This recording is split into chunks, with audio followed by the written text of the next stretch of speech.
29 मई को नोटिफिकेशन आया जिसमें chairman senate, deputy chairman senate, speaker, deputy speaker की सैलरी 2,05,000 से बढ़ा के 21.5 लाख रुपए महीना है सर।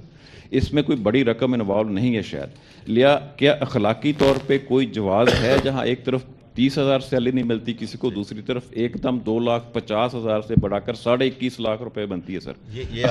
ये नहीं, मैं सुन लेना बात, साथ साथ सुनते जी मेरा सवाल खत्म हो गया। हाँ मुकम्मल कर लें। वो क्या सवाल? ओके, तो अगर आप, चूँकि सारे आप खुद इस चीज़ को कवर करते हैं और करते रहे हैं, मेरे से बहुत ज़्यादा एक्सपीरियंस है आप, तो आप ये ज़रूर देखिएगा कि आखिरी दफ़ा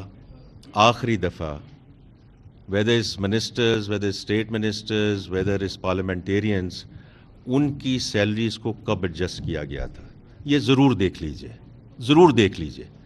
क्योंकि मैं आपको कैबिनेट मिनिस्टर्स का तो हल्फन ये बयान कर सकता हूँ कि the last time it happened was 2016 में, आज 2025 है।